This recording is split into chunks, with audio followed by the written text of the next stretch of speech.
યાત્રામાં ઉપસ્થિત રહેલા પૂર્વ કેન્દ્રીય પ્રધાન તુષાર ચૌધરીએ ભાજપને આદિવાસી સમાજ માટે ઝેર ગણાવ્યું હતું, જ્યારે મધુસૂદન મિસ્ત્રીએ વનબંધુ યોજનાની વાસ્તવિકતા રજૂ કરી હતી.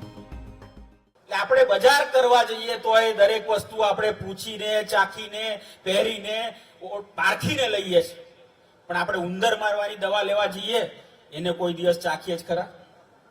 ચાખો છો કોઈ તમે ઉંદર મારવાની દવા? આપણે ચાખીને લેવાય? કેમ ના લેવાય? કારણ કે આપણને બધાને ખબર છે ઝેર છે ને, ઝેરના પારખા ના થાય, ઝેરને મોઢામાં ના મુકાય. બરાબર કે નહીં? તો આ ભાજપ બી આપણા આદિવાસી માટે ઝેર છે, એના પારખા ના થાય, એને રસ્તો બતાવાય, એને ઘર ભેગા કરાય. કે આદિજાતિ વિસ્તાર માટે આખા દેશના તમામ લોકો માટે જે બજેટ છે એમાં આ વખતે પહેલી વસ્તુ એ કરી કે આદિજાતિ સબ પ્લાન જે હતો, દલિત સબ પ્લાન હતો, એ બે પ્લાન નાબૂદ કરી દીધા. એટલે કે પૈસા ઈયર માર્ક ના કરે કે આટલા પૈસા આ વિસ્તાર માટે ખર્ચવાના છે. આદિવાસી અધિકાર યાત્રામાં મોટી સંખ્યામાં ઉપસ્થિત રહેલા લોકોને સંબોધતા કોંગ્રેસના નેતાઓએ ભાજપના શાસનમાં આદિવાસીઓના કયા અધિકારો છીનવાયા તે ગણાવીને નવસર્જન ગુજરાત બનાવવાનો સંકલ્પ વ્યક્ત કર્યો.